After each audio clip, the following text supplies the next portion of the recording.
Naghanga po ang isang lalaking nakatira lamang sa kalye sa lungsod ng Quezon. Wala man siyang sariling tirahan, nag-aalaga siya ng 20 aso at 2 pusa. Narito ang pagtutok ni Lara Roque.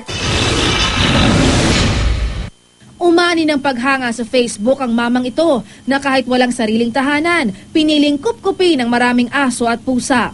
Natunto namin malapit sa kanto ng E. Rodriguez at Banawe sa Quezon City si Mang Rudy, 63 taong gulang. Matagal na raw siyang nakatira sa kalye. Tanging pagiging parking boy ang pinagkakakitaan niya. Ang kanya nagsisilbing bahay, ang karitong ito. Salatman sa Karangyaan, okay na raw siya basta kasama ang kanyang mga alagang aso't pusa. 20 na ang kanyang alagang aso ngayon. 3 tuta kasi ang nadagdag kanina lang ng mga nakang aso niyang si Cheche. Lahat ng kanyang alaga, siya raw ang nagpapangalan. Pati pagkain ng kanyang mga alaga, hindi raw niya hinahayaang pumalya. Buti na lang daw at may nagbigay ng dog food kamakailan. Nagluluto ako. Lahat sa amin na yun.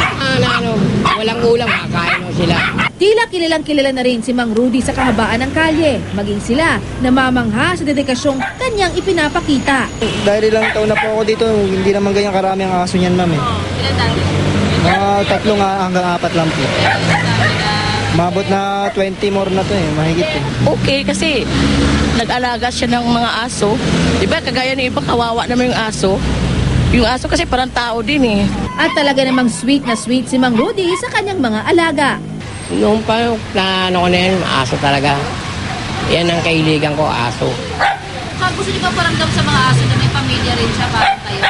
Parang pamilya na talaga ko sila sa akin. Talagang kaya nga sabi nila, yata mga anak mo eh.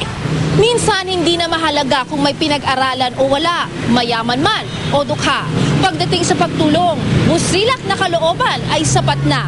Ika nga, para-paraan lang, anumang pangangailangan, mairaraos din. Lara Roque, nakatutok, 24 oras.